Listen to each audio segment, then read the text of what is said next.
আমরা বিএসডব্লিউজি যে পেপারটি রয়েছে পেপার 127 ইউনিট 1, 2 and 3 আলোচনা করব। আমরা চেষ্টা করছি যে বাংলাতেই বলতে, যদিও মেটেরিয়ালগুলো আমাদের ইংরেজি এবং হিন্দিতে আছে, কিন্তু স্টুডেন্টের সুবিধার জন্য একটু থেকে বাংলায় ক্লাসের ব্যবস্থা রেখেছি। এবং পেপার 127 এর ইউনিট 1, 2, 3 তে আজকে আমরা তিনটে বিষয় মূলত আলোচনা করব। যে এইচআইভি ইনফেকশন কিভাবে হয়, তার তিনটে মেজর, অনেকগুলো কারণ আছে, তার তিনটে মেজর যে কারণ রয়েছে সেটা আমরা আলোচনা করব। সেটা হচ্ছে যে থ্রু সেক্স, থ্রু ব্লাড এবং মাদার টু চাইল্ড, অর্থাৎ এই তিনটি বিষয়ে আমরা সোশ্যাল ওয়ার্কের স্টুডেন্ট হিসেবে এই সাবজেক্টটা পড়বো এবং আলোচনা করবো এই জন্য যে আমরা জানি যে এখন পর্যন্ত এর কোনো মেডিসিন সেরকম বেরোয়নি। আমরা যখন ফিল্ডে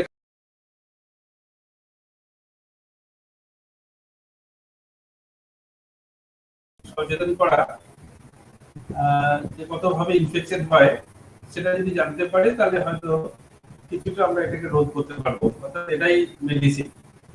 সেই জন্য আমরা কাজ করবো আগামী দিনে। এখন অনেকেই কাজ করছি, তাদের পক্ষে সুবিধা হয়। এই মেজর তিনটে এরিয়াতেই আমরা আজকে আলোচনা করবো, এরপরে আরো অন্য আলোচনা আছে, কিন্তু আজকে আমার বিষয় হচ্ছে তিনটে। এবং ইউনিট 1 হচ্ছে transmission of HIV through sex. তো এই যে কিভাবে হয় আপনারা অনেকেই জানেন যে অনেকভাবে হয়, তার মধ্যে যে সেক্সুয়াল অ্যাক্টিভিটি রয়েছে সেটার মাধ্যমেই বেশি হয়। অর্থাৎ একটি ছেলে একটি মেয়ে, বা একটি ছেলে বা ছেলে হোমোসেক্সুয়াল হতে পারে, বা হেটেরোসেক্সুয়াল। তো তাদের মধ্যে যখন সেক্সুয়াল কোনো অ্যাক্টিভিটি ঘটবে সেটাই প্রধান আমাদের রাস্তা যে আমাদের মধ্যে আসতে পারে। আমরা জানি যে ডাইরেক্ট কোনো ব্লাডের সাথে ব্লাডের কন্ট্যাক্ট হলে বা আমাদের যে ভেজিনাল সিক্রেশন হয়, সার্ভাইকাল সিক্রেশন, সেটার মাধ্যমে হয়, বা কোনো যৌন কর্মের মাধ্যমে হতে পারে, যেখানে এইচআইভি সংক্রমিত বীর্য আরেকজনের শরীরে কোনো ভ্যাজানাল ভিতর দিয়ে আমাদের শরীরে যাচ্ছে, কারো শরীরে। সুতরাং এটা একটা মূল জায়গা যেখানে আমাদের একজন থেকে আরেকজনের শরীরে যায়, সেটা হচ্ছে মূল সেক্সুয়াল অ্যাক্টিভিটি। এবং সেটা হোমোসেক্সুয়াল হতে পারে, হেটেরোসেক্সুয়াল হতে পারে। এবং ছেলেদের যে সিমেন বীর্য রয়েছে সেটা যদি মেয়েদের ভ্যাজানার মধ্যে যায় এবং সেই কন্ট্যাক্টে আসে, স্রাব যেটাকে বলি আমরা, সিক্রেশন, সেই রক্ত যখন শরীরে প্রবেশ করছে সেটার ভিতর দিয়ে আমাদের মধ্যে সংক্রমণ হতে পারে। তো সেটাকে হয়, আমরা আগের দিনে আলোচনা করেছি আগের স্লাইডে, যে আরো অনেকভাবে হয় বা কোনটা কোনটা হয় না। তো পদ্ধতিগুলো হচ্ছে যৌন সঙ্গম, ভেজানাল ইন্টারকোর্স, পুরুষের লিঙ্গ এবং মহিলাদের ভেজাইনার মধ্যে যে কাজ হচ্ছে সেটার ভিতর দিয়ে। আরেকটা অনেক সময় আমরা দেখতে পাই যে অ্যানাল ইন্টারকোর্স হয়, মলদ্বারে সঙ্গম করার একটা টেন্ডেন্সি আজকাল প্রচুর সংখ্যায় বেড়ে গেছে, এবং সেখানে এটার ভিতর দিয়ে হয়। এটাতে আরো বেশি রিস্ক এই জন্য, কারণ এখানে যে অনেক সময় যে সারফেসটা এক্সপোজ থাকে সেটা কেটে যাওয়ার, ছিঁড়ে যাওয়ার সুযোগ রয়েছে। সেই জন্য, এবং আমাদের প্রথম যে ধরা পড়েছিল সেটা হোমোসেক্সুয়ালের পরে, এবং এই অ্যানাল ইন্টারকোর্সের ভিতর দিয়ে। এইটা ভীষণ রকম ঝুঁকিপূর্ণ। অবশ্যই আরেকটা ঝুঁকিপূর্ণ যে ভ্যাজিনাল ইন্টারকোর্স যেটা রয়েছে, এটা অ্যানালের ক্ষেত্রে কি হয়, কেটে যাওয়ার ছিঁড়ে যাওয়ার চান্স থাকে। আর আমরা জানি যে রক্তের সংস্পর্শে এসে গেলে এটা খুব তাড়াতাড়ি ছড়িয়ে যায়। তো অ্যানাল ইন্টারকোর্স একটা রয়েছে ভ্যাজিনাল বাদ দিয়ে। তারপরে যেটা রয়েছে যে আমরা ওরাল বা জেনিটাল কন্ট্যাক্ট, হ্যাঁ, অনেক সময় মুখে মেয়েরা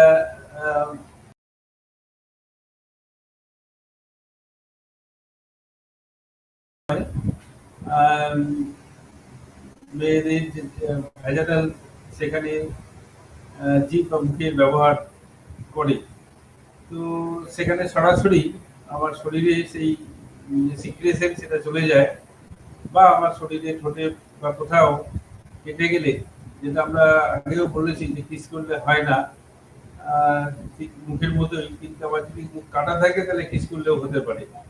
তো এখানেও তাই যে ওরাল জেনিটাল কন্ট্যাক্ট যদি হয়, ছেলেদের বা মেয়েদের, বোধ ছেলেরা যখন মেয়েদের কন্ট্যাক্ট করছে, মেয়েরা যখন ছেলেদের প্যানিস মুখের মধ্যে নিচ্ছে, তো এটাতে ভীষণ রকম চান্স রয়েছে যে আমাদের যেহেতু এটা এক্সপোজ হয়ে যায় ওই সময় আমরা, তো তখন কন্ট্যাক্টটা হয়ে যেতে পারে। অর্থাৎ এই যে তিনটে জিনিস বলা হয়েছে, vaginal intercourse, anal intercourse and genital intercourse oral, এই তিনটে ভীষণ রকমের রিস্ক, হ্যাঁ, যেটা আমাদের শরীরে যে কোনো সময় ছড়িয়ে যেতে পারে, অর্থাৎ ট্রান্সমিট হতে পারে একজনের, এবং কাদের একজনের থাকলে আরেকজনের মধ্যে চলে যাবে। সেটা যদি ছেলের থাকে মেয়ের শরীরে প্রবেশ করে যাবে, মেয়ের থাকলে ছেলে এটা পেয়ে যেতে পারবে। তো এটার ব্যাপারে ভীষণ রকম সজাগ থাকা, যে আমরা এই আমরা পরে বলবো যে কোন কোন বিষয়ে আমরা সজাগ থাকবো, আমি এখনই এটা বলছি না, কিন্তু এটা এইভাবে ছড়ায়, এটাকে মনে রাখতে হবে। অনেকের ধারণা যে আমি ওরাল করলে বা অ্যানাল ইন্টারকোর্স করলে এটা সুযোগ নেই, এটা ভুল ধারণা। এই তিনটে মাধ্যমেই ছড়াতে পারে। তার কারণগুলো হচ্ছে, তার মধ্যে অ্যানালটা বললাম এই কারণে যে এর সারফেসটা ছিঁড়ে যায় অনেক সময়, কারণ যে স্পেসটা থাকে সেটা ছোট, জোর করে যখন এটাকে ব্যবহার করা হয় তখন ওটা ছিঁড়ে গিয়ে ব্লাড আসতে পারে এবং সেটা দুজনেরই কন্ট্যাক্টে এসে যায়। আর ওরালেও তাও একই জিনিস এসে যায়। সুতরাং তিনটেই কিন্তু আমাদের মনে রাখতে হবে, যে শুধুই মাত্র ভেজালের ইন্টারকোর্স নয়, আরো দুটো রয়েছে, এবং সে দুটো আরো মারাত্মক রকমের ভাবে আমাদের শরীরে ছড়িয়ে যেতে পারে। এরপরে আর কি কি ভাবে ছড়ায়, ভেজাল ইন্টারকোর্স আমরা যেটা বলেছি ওইটাই এখানে আমরা আলোচনা করেছি। মহিলা থেকে পুরুষ সংক্রমিত, মহিলাদের সংক্রমণের ঝুঁকি বেশি, কারণ যোনি মিউকাস, যোনিটা ভিজে থাকে, হ্যাঁ, মিউকাস থাকে এবং তাদের এটা তাড়াতাড়ি চলে যায়, এবং সারফেস এরিয়াটা অনেকটা বড় মেয়েদের ক্ষেত্রে। আর দীর্ঘমেয়াদী সংস্পর্শ, যেহেতু যখন আমাদের সেমিনাল ফ্লুইড শরীরে যায়, সেই ফ্লুইডটা শরীরে অনেকক্ষণ থেকে যায়। দেন অ্যানাল ইন্টারকোর্সের ক্ষেত্রে আমরা একটু আগেই বলেছি, মলদ্বারে মিউকোসা, এটাকে বলি খুবই নাজুক, খুবই কি বলবো, নাজুক মানে ভ্যাজাইল, মানে যেগুলো সব ছিঁড়ে যায়। আর মুখের ক্ষেত্রে তো বললাম,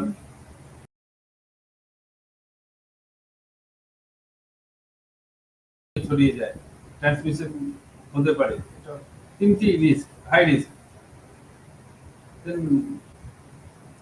যৌন কার্যকলাপের ফলে এইচআইভি সংক্রমণের ঝুঁকি রয়েছে কি কি কারণে,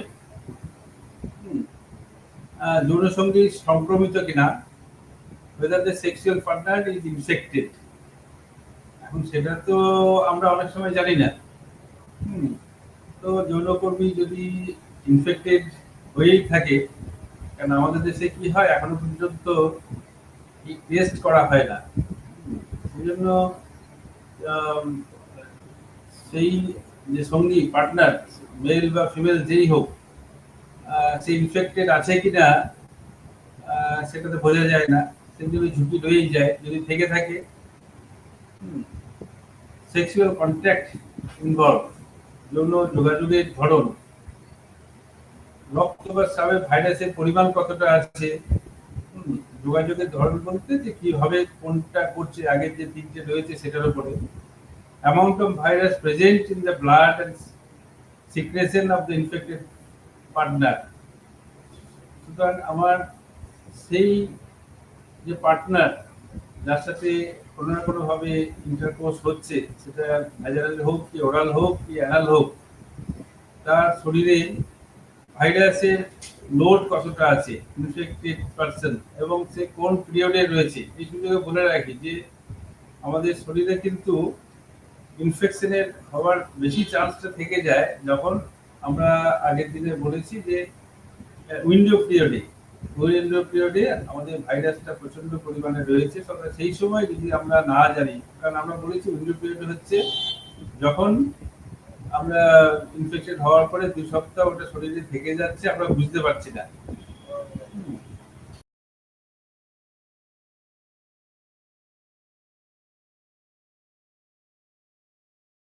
পিপল মেম্বার তখন ইনফেকশন হওয়ার চান্স আছে, এবং ওই সময়টা কিন্তু ভাইরাল লোডটা খুব বেশি থাকে। কোন সঙ্গীর মধ্যে অন্যান্য যৌনবাহিত রোগ উপস্থিত আছে কিনা। আমরা আগের স্লাইডে বলেছি যে যদি এইচআইভি ইনফেক্টেড হওয়ার বেশি ঝুঁকি দেখা যায়, যদি তার মধ্যে এসটিডি সেক্সুয়ালি ট্রান্সমিটেড ডিজিজ থেকে থাকে, সিফিলিস বা গনোরিয়া এইগুলো, তাহলে কিন্তু খুব তাড়াতাড়ি আমাদের মধ্যে এগুলো ছড়িয়ে যায়। এইটা থাকলে সেখানেও এক ধরনের আলসার থাকে, তার মধ্যে ওটা খুব এক্সপোজ রয়েছে, এবং এই যে সেক্সুয়ালি ট্রান্সমিটেড ডিজিজ যদি আমাদের থাকে তাহলেও কিন্তু সংক্রমণটা খুব তাড়াতাড়ি, এবং সেখানে ঝুঁকি বেশি রয়েছে।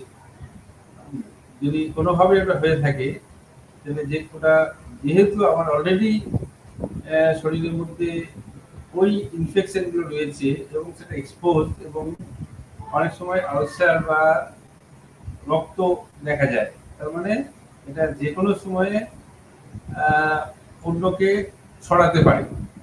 সেই জন্য আমরা আগের দিনে বলেছি যে সেক্সুয়ালি ট্রান্সমিটেড ডিজিজ যেটাকে বলছি এসটিডি, গনোরিয়া বা এই ধরনের কোনো যদি অসুখ থেকে থাকে তাহলেও কিন্তু ছড়াতে পারে। তাহলে কিভাবে ছড়াবে, যদি পার্টনার ইনফেক্টেড থাকে, যদি ইনফেক্টেড না থাকে তাহলে তো হবে না।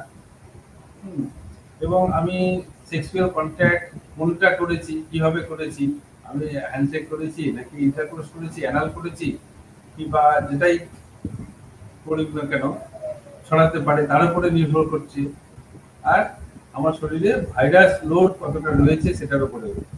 আর লাস্টলি হচ্ছে যে সেই ব্যক্তি সেক্সুয়ালি ট্রান্সমিটেড কোনো ডিজিজ যদি থেকে থাকে তাহলে কিন্তু মারাত্মকভাবে একটা রিস্ক রয়েছে। তাহলে কি কিভাবে হয়, কি রিস্ক আছে, সেটা আমরা অলরেডি আলোচনা করলাম। আর কাদের মধ্যে এটা প্রবাবিলিটি, কাদের সংক্রমিত হওয়ার সুযোগটা কাদের মধ্যে খুব বেশি। বিভিন্ন জনসংখ্যা রয়েছে, যৌন সক্রিয় ব্যক্তিদের এইচআইভি সংক্রমণের হার ভিন্ন হয়। একজন ব্যক্তি সাম্প্রতিক বছরগুলিতে যত বেশি যৌন সঙ্গী পেয়েছেন, আমরা কি বলি যে একের বেশি যদি তার অন্য পার্টনার থাকে, হ্যাঁ, সে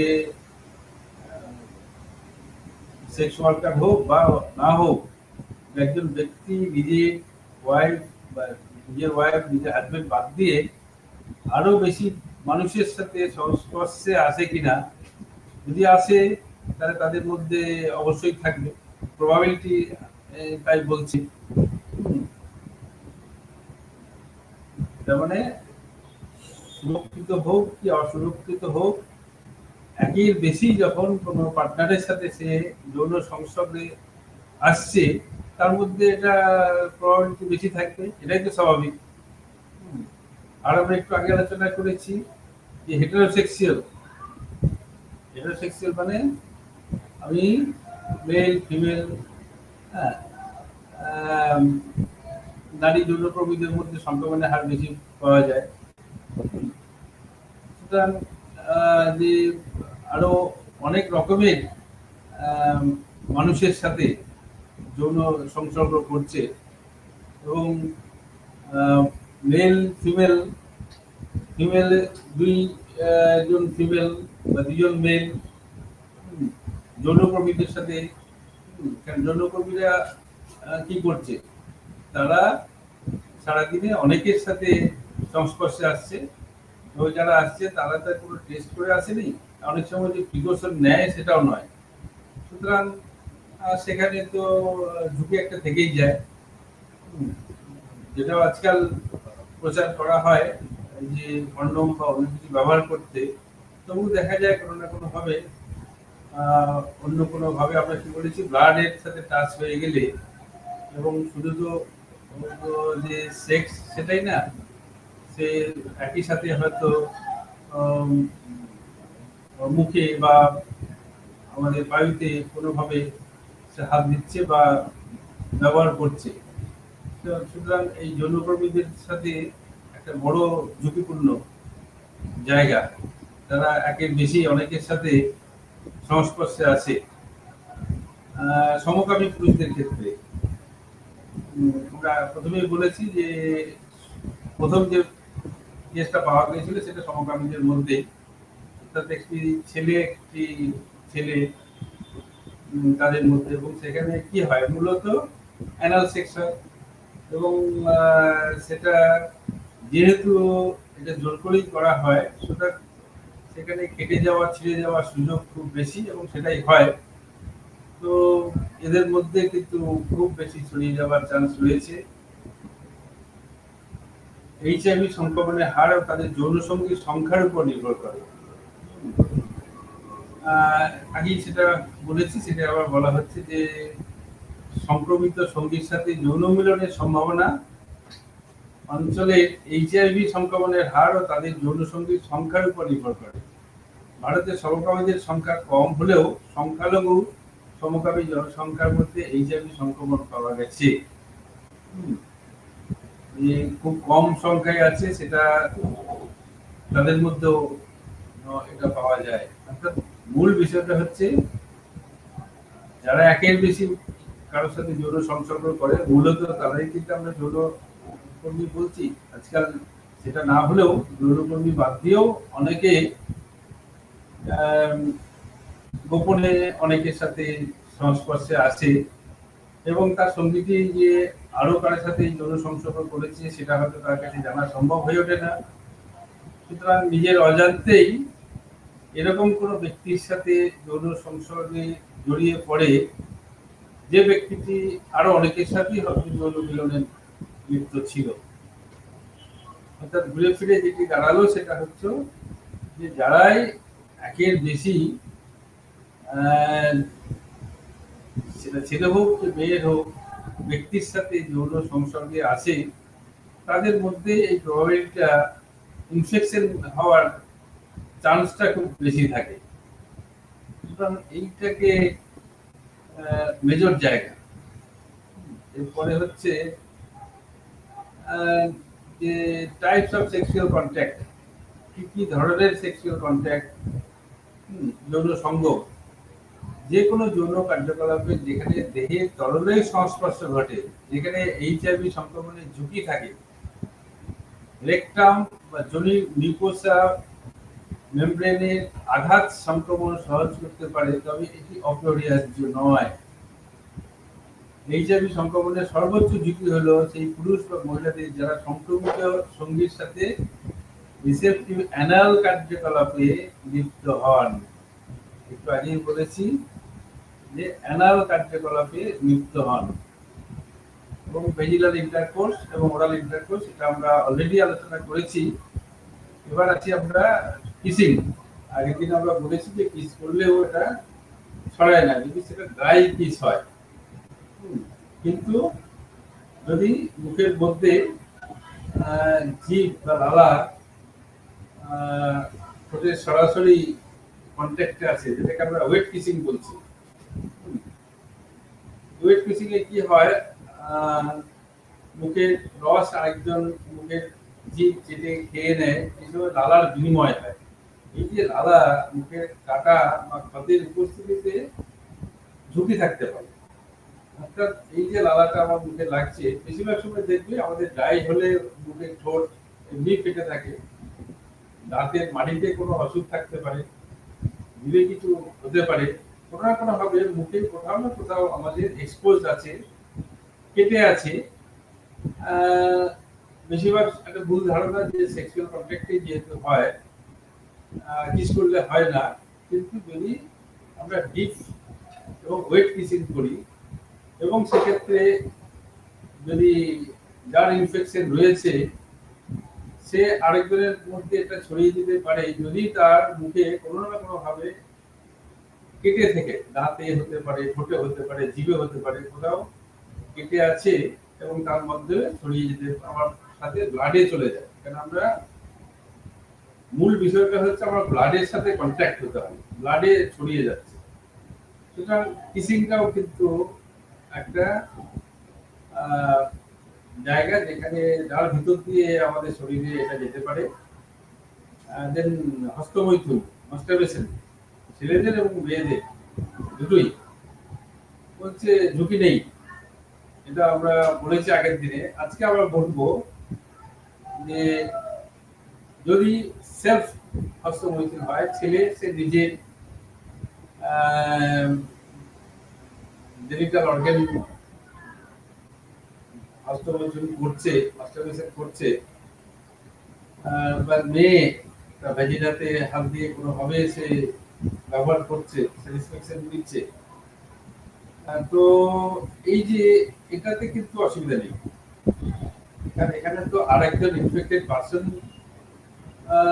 তাকে কোনোভাবে ছড়িয়ে দেওয়ার সুযোগ নেই। কিন্তু অনেক সময় কি হয়, সেক্সুয়াল ইন্টারকোর্স না করলেও আজকাল ইয়াং জেনারেশনের মধ্যে আমরা পরে পড়বো যে এইটা আছে, একজন আরেকজনের, সেটা ছেলেরা ছেলেদের, মেয়েরা মেয়েদের, বা মেয়েরা ছেলেদের সেক্সুয়াল ইন্টারকোর্স করলো না, কিন্তু মাস্টারবেশন হলো, হস্তমৈথুন হলো। এই যে যখন হচ্ছে, তাহলে একজন যার ইনফেকশন আছে সেটা বীর্য বা যোনি সংস্পর্শে আসছে, সেখানে কিন্তু সংক্রমণের ঝুঁকি থেকেই যাচ্ছে। এবং কারণ শরীরের কোনো না কোনো অংশে কখনো না কখনো হয়তো কেটে ছিটে গেছে, আমি সেখানে হাত ব্যবহার করছি, সেই হাত আমার সেখানে লেগে যেতে পারে। সুতরাং যদি মিউচুয়ালি হয় যে একজন আরেকজনের হস্তমৈথুনে হেল্প করছে এবং সেই রস কোনো না কোনো ভাবে আমার হাতের মাধ্যমে আমার শরীরে ছড়িয়ে পড়ছে, এটাও কিন্তু একটা ঝুঁকি আছে। আমরা আগের দিনে বলেছিলাম যে এটা নেই, কিন্তু যদি সেটা নিজের নিজের হয় ঠিক আছে, কিন্তু মিউচুয়াল যদি হয় একজন আরেকজনের, এবং সেক্ষেত্রে যদি একজন ইনফেক্টেড থাকে, না থাকলে তো ঠিকই আছে, এটা একটা ঝুঁকি কিন্তু রয়েছে। কারা, কাদের মধ্যে ভালনারেবল, ঝুঁকিপূর্ণ জনসংখ্যা কারা, সবার মধ্যে তো এটা হওয়ার সুযোগ নেই, মানে কারা বেশি ইনফেক্টেড হতে পারে। আমরা অলরেডি বলেছি সেক্স ওয়ার্কার্স অর প্রস্টিটিউটস, যেখানে এই একটু আগে বললাম যে একের বেশি মানুষের সাথে তাদের সংস্পর্শ আছে, অর্থাৎ সারাদিনে হয়তো কয়েকজনের সাথে সে এই কাজে লিপ্ত হয় এবং তাদেরকে চেনে না, জানে না, এবং টেস্ট করেও আসে না, অনেক সময় প্রিকশনও নেয় না। সুতরাং কোনো না কোনো ভাবে এই যে যারা সংগঠিত যৌন কাজ করছে, সেটা ছেলেরাও এবং মেয়েরাও, তাদের মধ্যে কিন্তু এইটা আমাদেরকে, তাদেরকে আমরা কেন বলছি ভালনারেবল সেকশন, আমরা সোশ্যাল ওয়ার্কার হিসেবে সেই এলাকাগুলোকে চিহ্নিত করে সেই এলাকায় সব জায়গায় আমাকে তো অ্যাওয়ারনেস করতে পারবো না, সব মানুষকে বোঝানোর মতো অত ম্যান পাওয়ার নেই, আমার সময়ও নেই। আমি যে প্রতিষ্ঠানে কাজ করি তার মাধ্যমে যখন যাব, তো ওই সিলেক্টেড জায়গাগুলোতে আমরা কাজ করব। কলকাতায় এইসব এলাকাগুলো প্রচুর এনজিওরা কাজ করছে। অর্থাৎ এই যারা সেক্স ওয়ার্কার, যেখানে একের বেশি মানুষের সাথে সারাদিনে মিলিত হচ্ছে, তাদের মধ্যে ঝুঁকিটা বেশি। সুতরাং আমরা সেই জায়গাগুলোকে টার্গেট করব। আমরা জানি সেই জায়গাগুলো কোথায় এটা হয়। সেকেন্ড হচ্ছে কলগাল। এই কলগালটা এরা একটা নির্দিষ্ট জায়গায় থাকে না, এরা ফ্লোটিং। এরা ওয়ার টেলিফোন ব্যক্তিগত কোনো মানুষের সাথে যোগাযোগ করে, এবং কলকাতায় এটা প্রচুর পাওয়া যাবে। আজকাল মফস্বলের দিকে দেখা যায় যে তারা কারো বাড়িতে গিয়ে বা কোনো হোটেলে কোথাও গিয়ে তারা মিলিত হচ্ছে।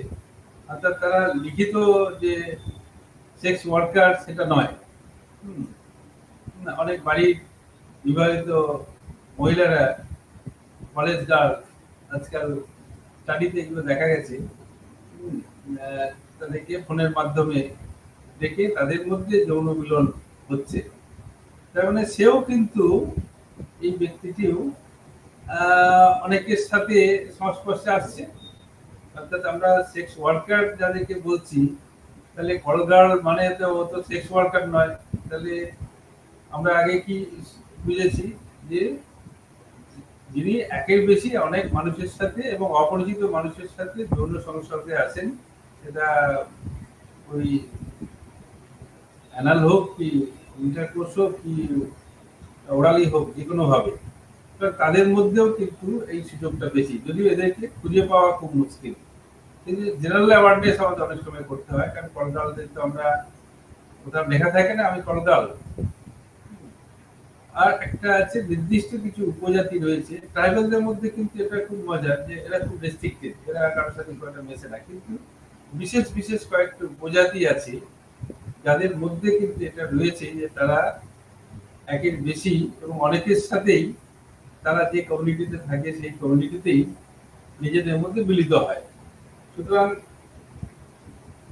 সেই ধরনের যে ট্রাইব, কাস্ট, সেটা এসসি এসটি বোথ, তারা সেক্স ওয়ার্কার হিসেবে কোথাও প্রস্টিটিউশনে থাকে না, কলগাল হিসেবেও নয়। যে সোসাইটিতে থাকে সেই সোসাইটিতেই অলিখিতভাবে চালু, তারা অনেকের সাথে মিলিত হয়। সুতরাং এটা একটা বড় ঝুঁকিপূর্ণ জায়গা। সেটা আমরা যে এলাকায় কাজ করছি সেই এলাকায় আমাদেরকে খবর নিতে হবে যে কোন উপজাতি বাস করে এবং তাদের মধ্যে এটা আছে কিনা, সেটা আমাদের অনেকটা দেখার জায়গা। 4 নম্বর হচ্ছে কিছু আমাদের রিলিজিয়াস কালচার আছে। আমরা দেবদাসীর কথা শুনেছি, এখনো পর্যন্ত ওড়িশা, কর্ণাটক এদিক দিয়ে কিছু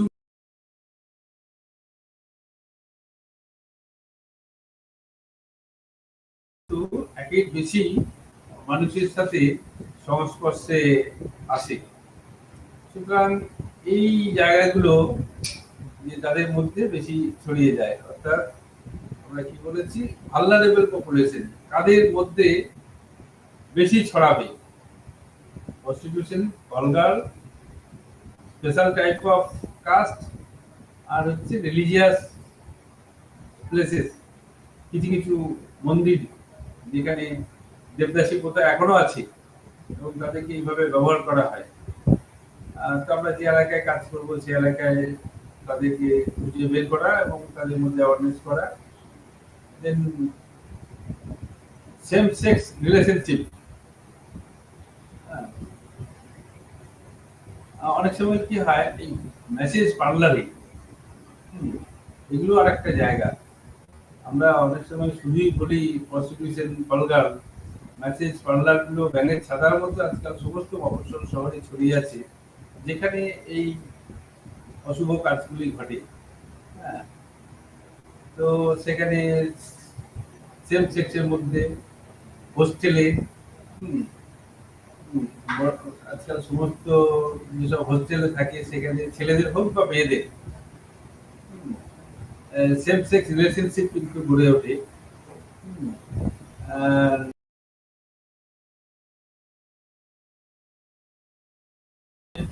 ফ্যামিলির ছেলে বাইরে থাকে, ছেলেদের এবং মেয়েদের তাদের মধ্যে সেম সেক্স রিলেশন গড়ে ওঠার একটা খুব চান্স আছে। এবং ছেলেদের ক্ষেত্রে তারা অ্যানাল এবং এদের ওরাল মেয়েদের ক্ষেত্রে। সুতরাং এগুলো আরেকটা জায়গা, massage parlour, hostel, correctional home, আর নারীর মতো সমলিঙ্গের ক্লায়েন্টদের যত্ন নেওয়া কল্যাণ সংস্থা, নিকেতন, ভিখারির বাড়ি, জুয়েলাইন হোম, এতিমখানা, এই যে সব হোম গুলো রয়েছে আজকাল, যেগুলো বিভিন্ন যেসব হোম রয়েছে যেখানে ছেলে মেয়েদের নিয়ে রাখা হয়, তো সেইগুলোতে যেহেতু তাদের অন্য কোনো সুযোগ নেই, হ্যাঁ, তারা অন্যভাবে নিজেদেরকে স্যাটিসফাই করে এবং সেলফ সেক্সের ক্যাম্পে, আর্মি ক্যাম্পে 3 মাস 6 মাস বাড়ি ছেড়ে আছে, আর্মি ক্যাম্পের মধ্যেও এটা লক্ষ্য করা যায়, প্রচুর সেলফ সেক্স রিলেশনশিপ গড়ে ওঠে। স্ট্রিট চিলড্রেন, তাদের যেহেতু কেউ নেই, এদের সেই ওরিয়েন্টেশন নেই, এরা খেলার ছলে এগুলো সব শুরু করে, কোনো না কোনো ভাবে হয়তো দেখেছে, তার ভবিষ্যৎটা কি সেটাও তারা জানে না, এবং তারা নিজেদের মধ্যে এই প্র্যাকটিসটাকে কিন্তু করে। অর্থাৎ স্ট্রিট চিলড্রেনদের খেতে পাচ্ছে না এসব ঠিক আছে, কিন্তু সেম সেক্স তাদের মধ্যে অবচেতন মনে এটা গড়ে ওঠে। শিশু শ্রমিক, যাদেরকে অনেক সময় এক জায়গায় ক্যাম্পে রাখা হয়, যে কোনো ক্যাম্পে, সেখানেও এই সুযোগটা রয়েছে যে তারা নিজেদের মধ্যে সেম সেক্স ঘটে। সার্কাস, একই জিনিস, দিনের পর দিন তারা বাড়ি ছেড়ে ক্যাম্প করে বছরের পর বছর ঘুরে বেড়াচ্ছে, সুতরাং তারাও এইগুলো কিন্তু এই যে আমরা বলেছি কি সেম সেক্স রিলেশনশিপ, একই সেক্সে রিলেশনশিপটা কি করে গড়ে উঠছে, তাহলে দেখতে পাচ্ছি যে কত ভাবে এগুলো ছড়ায় আমাদের কত জায়গায়। অ্যাজ এ সোশ্যাল ওয়ার্কার আমরা তো এই যে জুভেনাইল হোম, অরফেনেজ, ওয়েলফেয়ার ইনস্টিটিউশনে কাজ করছি, কারেকশনাল হোমে, তো যখন যাচ্ছি কিন্তু আমাদের এগুলো খেয়াল রাখা বা ওখানে যারা রয়েছে তাদেরকে এগুলো নিয়ে অ্যাওয়ার্ড করা, আমরা যারা অ্যাওয়ার্ড আছি, অর্থাৎ এই সুযোগ যাতে কখনো তারা না পায়।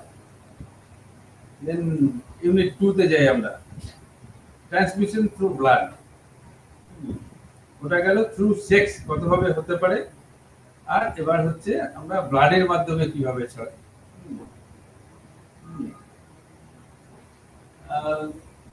সবটাই তো ব্লাডই ছড়ায়, ব্লাডের সে আমি যদি সেক্স হই, সেক্স হলেও আমার ওখানে ছড়িয়ে যায়।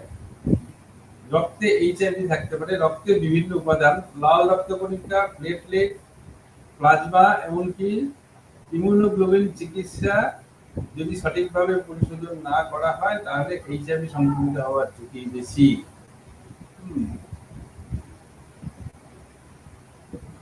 তো এই যে রক্তের মধ্যে কি করে ছড়ায়, যৌথভাবে সুচ ব্যবহার করা, আজকাল অনেকের আছে একটু সুগার টুগারে ঠিক আছে, ড্রাগ নেয়, আমরা জানি যে একই সাথে বসে একজন নিচ্ছে ওই সুচটা আরেকজনকে দিচ্ছে।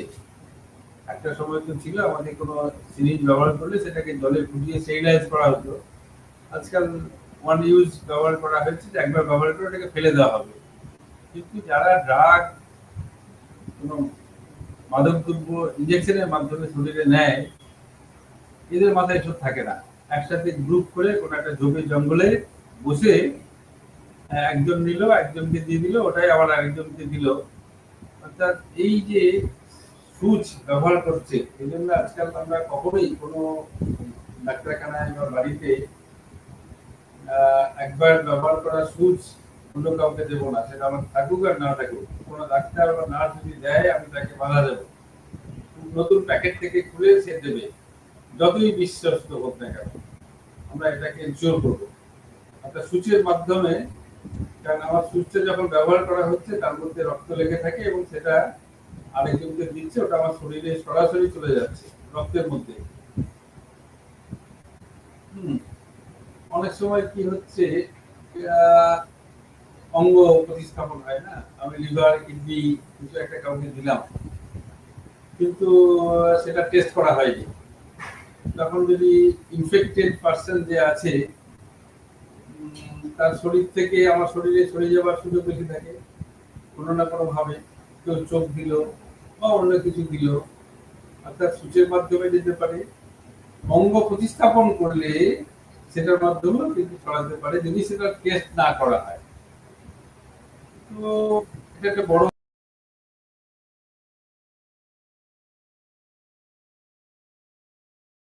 অঙ্গদাতাদের সাধারণ পরীক্ষা করা হলে এইচআইভি সংক্রমণের ঝুঁকি কমে যায় যদি পরীক্ষা করা হয়। অঙ্গদাতা যারা দিয়েছে বা রক্ত যারা দিচ্ছে, আমাদের কি হয়, আমাদের যে রক্ত যখন দিচ্ছে তার পরীক্ষা অনেক সময় করা হয়। যদি সেটা পরীক্ষা করে নেওয়া হয়, সেই জন্য যখনই এটা কোথাও হবে কোনো হসপিটালে, আমরা এনকারেজ করবো যে আগে যেটি আমার শরীরে দেওয়া হবে সেটিকে পরীক্ষা করা হোক, এবং পরীক্ষা করে যদি দেখা যায় যে সেটা কোনোভাবে ইনফেক্টেড নয় তবেই দেওয়া।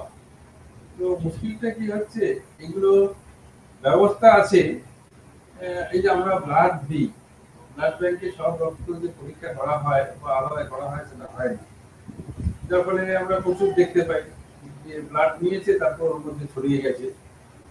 এটা একটা অবহেলার জায়গা। এই জন্য ঝুঁকিটা থেকেই যায়। অঙ্গদানে যেমন হচ্ছে, আবার ঠিক রক্তদানের ক্ষেত্রেও সেটা হচ্ছে। তাহলে এই যে রক্তদানের আমরা কি কি ভাবে হয় সেটা দেখলাম। এবারে কাদের মধ্যে হওয়ার চান্স বেশি, ঝুঁকিপূর্ণ কারা,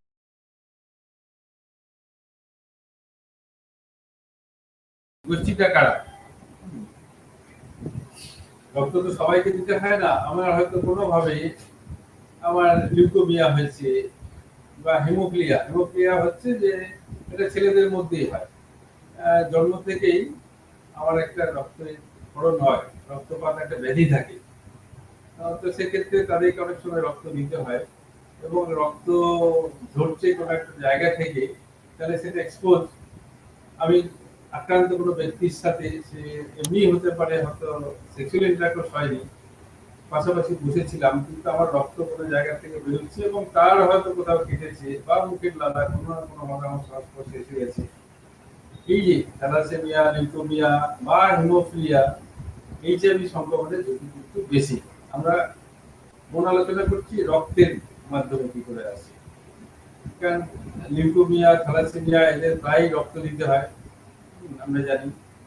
আর হচ্ছে রক্তপাত ব্যাধি যেটা হিমোফিলিয়া, এটা ছেলেদের মধ্যে হয়, জন্ম থেকেই থাকে, তাদের মধ্যেও ঝুঁকি। অর্থাৎ এই ধরনের পেশেন্ট যদি হয়, যখন আমরা এদেরকে রক্ত দেব বা কিছু করবো, খুব সাবধানে পরীক্ষা করে তারপরে আমরা তাদেরকে দেব, না হলে কিন্তু আমরা তার ওষুধ সারাতে গিয়ে আর একটা বড় অসুখের মধ্যে ফেলে দেবো, যেটার কোনো মেডিসিন এখনো পর্যন্ত হয়নি। এই যে হিমোফিলিয়া রোগী কারেক্ট বলছে, জন্ম থেকে রক্ত জমাট সমস্যা হয়। রোগীদের আগে এইচআইভি সংক্রমণের ঝুঁকি ছিল, কিন্তু এখন রক্ত পরীক্ষার ফলে ঝুঁকি কমেছে। এখন রক্তটা পরীক্ষা করেই দেওয়া হয়।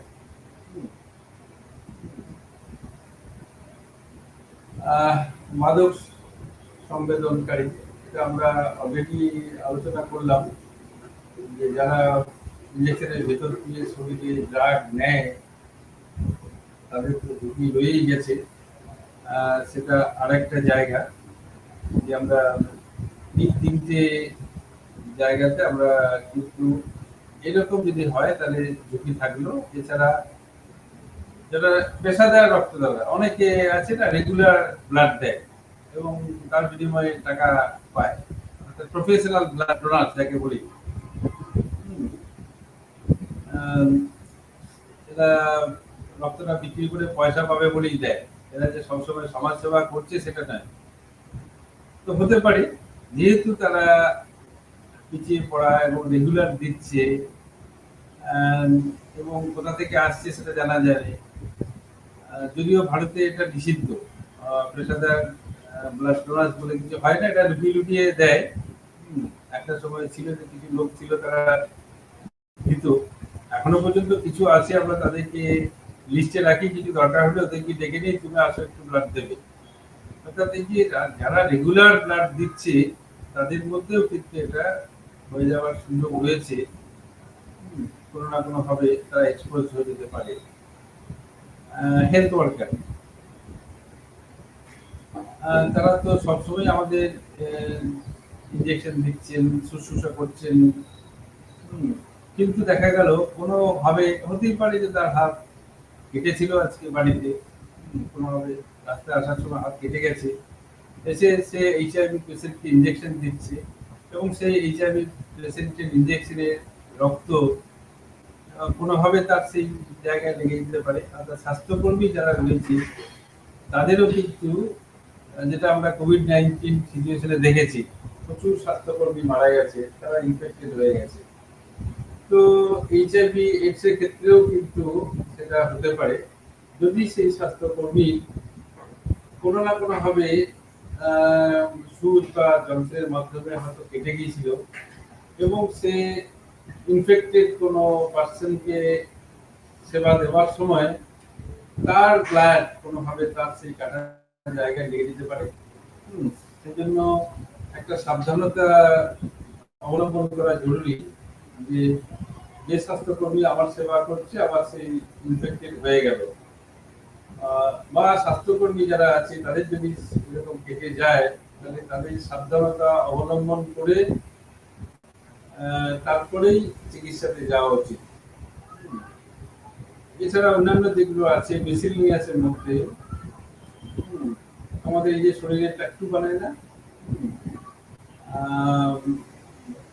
মুসলিম কমিটির মধ্যে আছে যে লিঙ্গর ডগাটা ছেদন করা হয়, তো এগুলো করার সময় কোনো না কোনো ভাবে যে করছে দুজনেরই, যার করছে সে ইনফেক্টেড এবং যে করতে গেল তার হয়তো কোনোভাবে কাটা ছিল।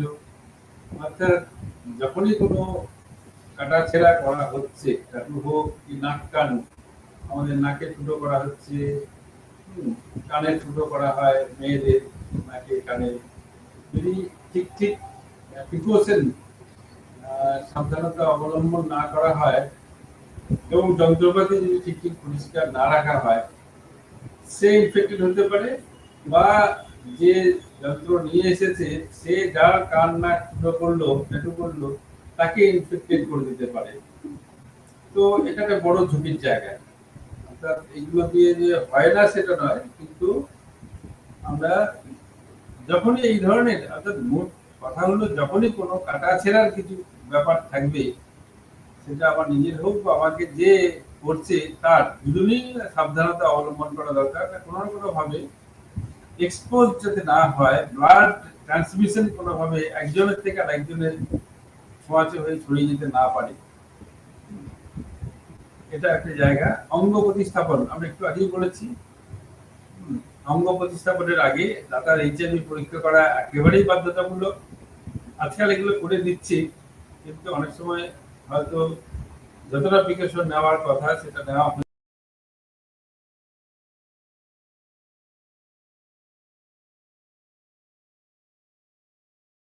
এরকম হয়েছে, অনেক অঙ্গ প্রতিস্থাপন করতে গিয়ে ধরা পড়েছে যে তাদের পরে এটা অসুবিধা হয়েছে।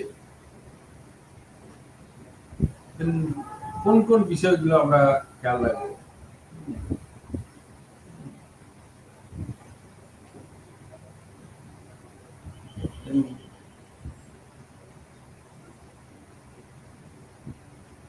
রক্তদান বা রক্ত সঞ্চয় কেন্দ্রগুলো দিয়ে আমরা ভারতে 41 সাল থেকে রক্তদান ও রক্ত সঞ্চয় কেন্দ্রের কার্যক্রম শুরু হয়। তাহলে এই যে ব্লাড ডোনেশন, ব্লাড ব্যাংক, সেগুলোতে আমাদের সাবধানতা অবলম্বন করা, যখন ব্লাড নেওয়া হচ্ছে তা ঠিকভাবে কালেকশন করা, টেস্ট করা এবং ঠিকভাবে সংরক্ষিত করা, এটা আমাদের একটা বড় কাজ।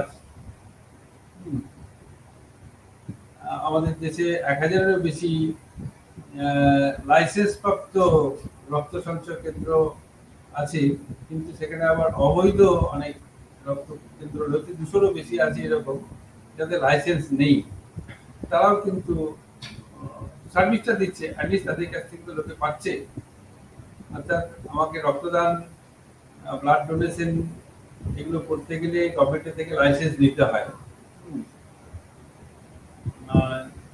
এর বাইরেও প্রায় 250 থেকে 300 মতো আছে যাদের লাইসেন্স নেই, তারাও কিন্তু এই কাজটা করছে। এবং তারা কতটা সাবধানতা অবলম্বন করছে সেটা দেখতে হবে। আমরা যদিও জানি যে প্রতি 3 থেকে 4 মাসে একবার করে রক্ত দেওয়া যায়, কারণ আমাদের শরীরে যে কোষগুলো রয়েছে একটা সময়ের পর এগুলো মরে যায়। আমি রক্ত দিলে আবার নতুন কণিকা তৈরি হয়। অর্থাৎ যদি সুস্থ সবল মানুষ হয় তাহলে 3-4 মাস পর পর যদি ব্লাড ডোনেট করে তাহলে ক্ষতি নেই। সুতরাং আমাদের এটার ব্যাপারে সচেতন থাকা, blood bank, blood donation camp এগুলো জাস্ট অ্যাওয়ারনেসের জন্য।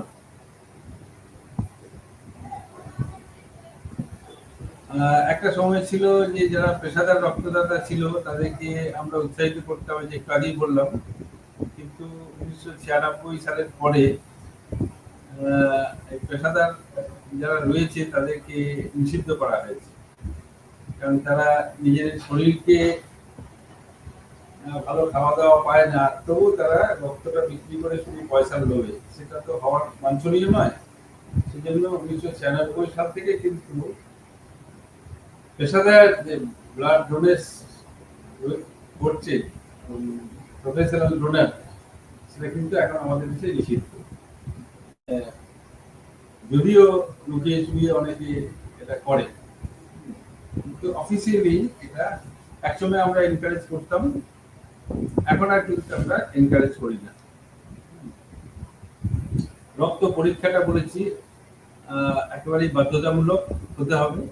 ব্লাডটা নেওয়ার পরে সেটাতে কোনো ইনফেকশন আছে কিনা। ভলেন্টারি ব্লাড ডোনেশনটাকে আমাদের উৎসাহিত করতে হবে, যে মানুষ নিজের ইচ্ছায় যত দেবে, প্রফেশনাল নয়, স্বেচ্ছাসেবক, এবং রেশনাল ইউজ অফ ব্লাড এবং রক্তের অপচয় যাতে বন্ধ করা যায়। যতটুকু লাগবে ততটুকুই ব্যবহার করা উচিত।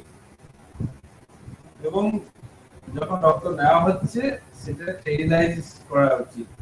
আজকাল স্টেরিলাইজ করার থেকে হচ্ছে ইউজ অ্যান্ড থ্রো ব্যবহার করা হয়।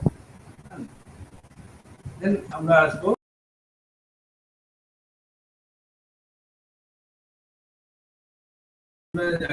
বাচ্চাদের, তো আর তারা তো সেক্সুয়াল ইন্টারকোর্স করেনি, কিন্তু তার মধ্যে ছড়াচ্ছে কিভাবে, মায়ের থেকে বাচ্চায় চলে যাচ্ছে।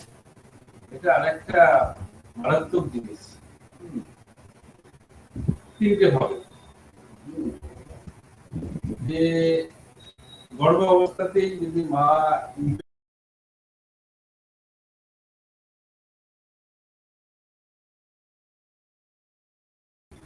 মায়ের থেকে বাচ্চার কাছে ট্রান্সমিট হয়ে যেতে পারে, হয়ে যায় গর্ভে জন্মের সময়। যখন জন্মালো তখন ডেলিভারি যখন হচ্ছে, সেটার ভেতর দিয়েও এই লালা রস বা অন্য কোনো রক্ত কাটা ছেড়া তো হয় না, তোমার নারীটা কাটছে, এইসব হচ্ছে, তো তখন তো ভর্তি পারে জন্মের সময়।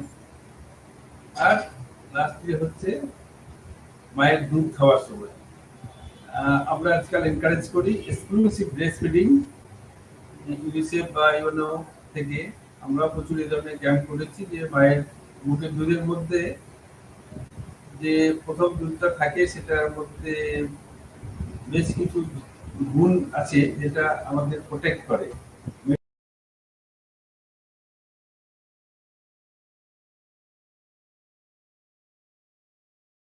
মায়ের মুখের দুধ খাওয়াবে না, উল্টোটাই আমরা বলি যে 6 মাস ধরে অন্য কিছু খাওয়াবে না। তো দেখা যাচ্ছে যে সেই মায়ের মুখের দুধটা বিষাক্ত হয়ে গেছে, অর্থাৎ সেই দুধটা খেলে ছড়িয়ে দিতে পারে। তাহলে 3 ভাবে আসতে পারে। মায়ের যদি থেকে থাকে গর্ভের পূর্বে, জন্মের সময় ছড়াতে পারে, এবং মায়ের মুখের দুধ খেলেও সেখানেও ছড়াতে পারে।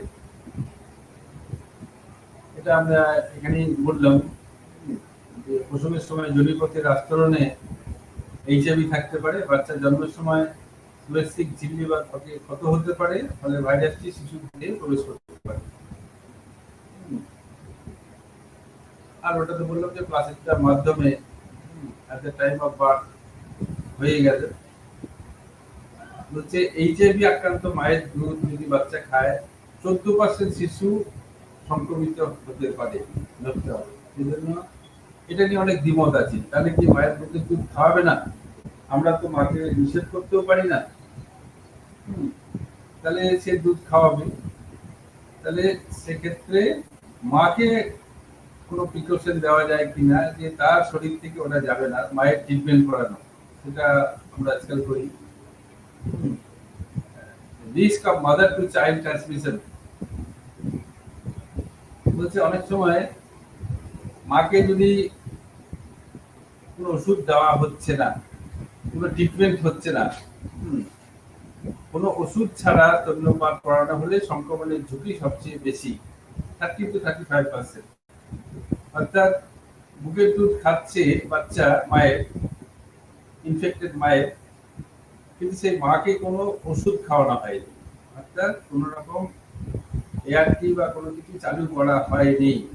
সেক্ষেত্রে তো সরাসরি চলে যাচ্ছে। যদি এরকম হয় যে মাকে ওষুধ দেওয়া হচ্ছে যাতে করে এটা না ছড়ায়, তাহলে সেই চান্সটা 35% থেকে 20% কমে যায়। মাকে ট্রিটমেন্ট করা হচ্ছে এবং স্তন্যপান করানো হচ্ছে না, তখন কিন্তু কমে যাচ্ছে। ওষুধ ও স্তন্যপান না করালে ঝুঁকি আরো কম। অর্থাৎ মায়ের তো ইনফেক্টেড হয়ে গেছে, কিন্তু তাকে তো আমাকে ওষুধও দিতে হবে, আবার স্তন্যপান বন্ধ করতে হবে। এই জায়গাটাতে একটা বলা আছে যে আমরা জোর করতে পারবো না। মা যদি মনে করে দেবে, কারণ ওর মধ্যে অনেকগুলো ভুল রয়েছে। যেটা করতে হয় আজকাল, যেটা করা হয়, মাকে মেডিসিন দেওয়া হয় এক ধরনের, যাতে করে ওটা ওই মায়ের বুকের দুধে যাওয়াটাকে কিছুটা রোধ করে। সেটা একটা বড় জায়গা।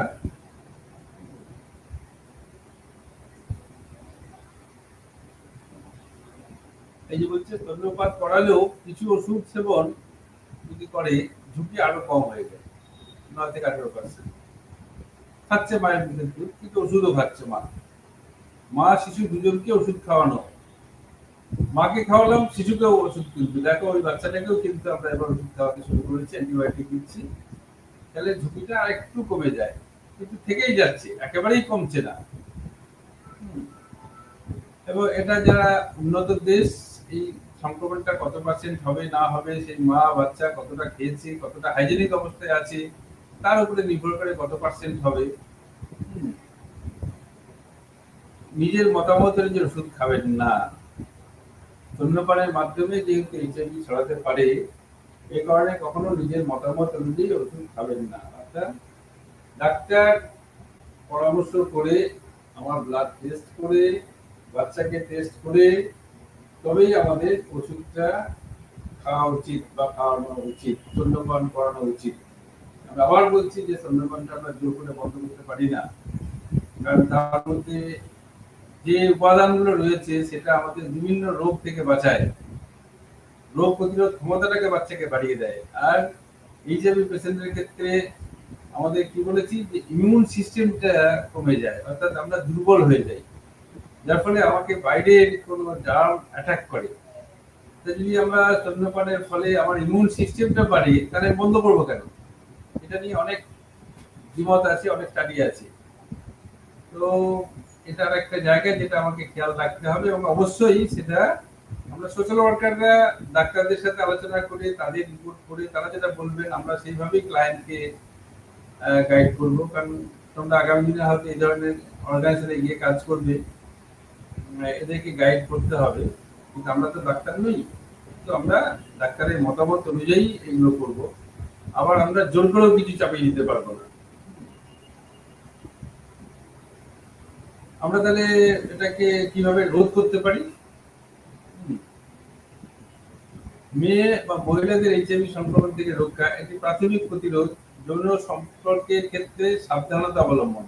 আমরা আগেই বলেছি যে যৌন সম্পর্কের ক্ষেত্রে সাবধানতা অবলম্বন জ্ঞান থাকা দরকার, যৌন রোগের চিকিৎসাটাও গুরুত্বপূর্ণ। আজকাল বিভিন্ন ব্লক স্বাস্থ্যকেন্দ্রগুলো রয়েছে সারা ভারতবর্ষে, পিএসসি বা বিপিএসসি, সেখানে আইসিটিসি একটি সেন্টার আছে, integrated counselling and testing centre. সেখানে গেলে কিন্তু একেবারে আমার মফস্বলের গ্রামে বা শহরে আমার টেস্টিং করে দেয়। মা জন্মে যখন গর্ভবতী হচ্ছে তার আগে আমার এইচআইভি আছে কিনা আর টেস্ট করে দেয়, আর কাউন্সেলিংও একটা করে। দুটো কাজই হয়, আমার ব্লাডটা টেস্ট করে বলে দেয় আমি কোনোভাবে সংক্রমিত আছি কিনা, আর একটা কাউন্সেলিং হয় এইচআইভি সংক্রান্ত, যদি থেকে থাকে তাহলে কি করবে কি করবে না। তাহলে এটা আমাদের একটা প্রতিরোধের জায়গা। সরকারিভাবে সারা ভারতবর্ষেই সমস্ত ব্লকে এই ICTC centre, integrated counselling and testing centre রয়েছে, যারা এই কাজটা করে আসছে। অর্থাৎ স্ক্রিনিং হচ্ছে, টেস্টটা হয়ে যাচ্ছে এবং তাদেরকে একটা কাউন্সিলিং করছে এইচআইভি সম্পর্কে। আমাদের দেশে মুশকিলটা কি হচ্ছে, এই যে এখন আলোচনা করছি, অনেকেই হয়তো তোমরা কম বয়সে মেয়েরা শুনবে, এটা শুনতে হয়তো খারাপ লাগবে যে এরকম কথাগুলো আলোচনা হচ্ছে, কিন্তু এটা না হলে উপায় নেই, এখানে কোনো মেডিসিন নেই। আমাকে যদি আমার নলেজ না বাড়ে, নলেজটাই মেডিসিন, সেই নলেজটা নিতে হবে কোনোভাবে। আমাদের কালচারে সেটা নেই, আমরা বাড়িতে বসে আমার মেয়ের সাথে বসে এই আলোচনাটা করতে পারি না অনেক সময়।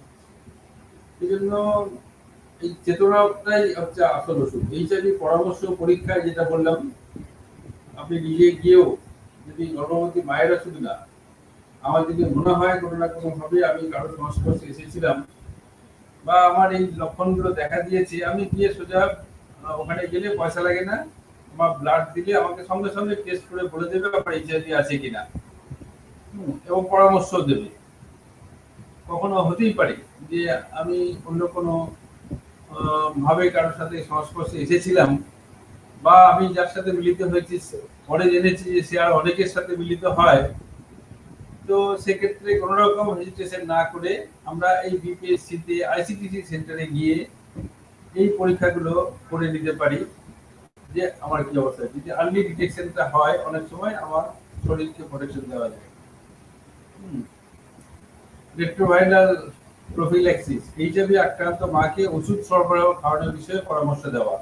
যদি হয়ে থাকে এআরটি বলা হয়, যদি হয়ে থাকে অনেক সময় কি হয়, মায়েরা আসতে চায় না, লুকিয়ে পড়ে, তো এদেরকে বুঝিয়ে যাতে মেডিসিনটা কন্টিনিউ করে, তাহলে কি হয় আরো 10-15 বছর বাঁচতে পারে এবং কষ্টটা কম হয়, ফ্যামিলিটা বেঁচে যায় এবং সে আর কাউকে হয়তো ছড়াবে না। সুতরাং সেটাও আর একটা বড় জায়গা যে এআরটি দিচ্ছে কিনা তাদেরকে দেওয়া।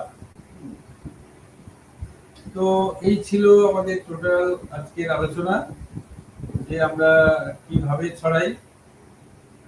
ইউনিট 1 এ ছিল থ্রু সেক্স, ইউনিট 2 তে থ্রু ব্লাড, ইউনিট 3 হচ্ছে মাদার টু চাইল্ড, অর্থাৎ মায়ের থেকেও আমরা ছড়াতে পারি এবং সেটা আরো বিপজ্জনক। তার তো ছিলই, এবং নেক্সট জেনারেশনকে আরো ছড়িয়ে দিয়ে গেল এবং সরকারের খরচ বাড়ালো, বাচ্চাটার কষ্ট বাড়ালো, সমাজে আরো অনেক সমস্যা তৈরি করে দিয়ে গেল। সেই জন্য আমরা যদি নিজেরা কোনোভাবে এই জিনিসগুলো থেকে সচেতন থাকতে পারি অ্যাজ এ সোশ্যাল ওয়ার্কার, এবং সোশ্যাল ওয়ার্কারদের এই সাবজেক্টটা পড়ানো হচ্ছে এই জন্যই, কারণ আমরা বিভিন্ন বস্তিতে গ্রামে গঞ্জে কাজ করব, যেখানে এই পিছিয়ে পড়া মানুষ, কম লেখাপড়া জানা মানুষ এবং ভুল ধারণা নিয়ে বেঁচে থাকে কিছু মানুষ, তাদের কাছে এই চেতনাটা পৌঁছে দিতে পারলে সেটা সমাজের জন্য মঙ্গল হবে এবং আমরা একটা সুস্থ সমাজ গড়ে তুলতে পারবো। সেটার জন্যই এই কোর্সটা নেওয়া হয়েছে।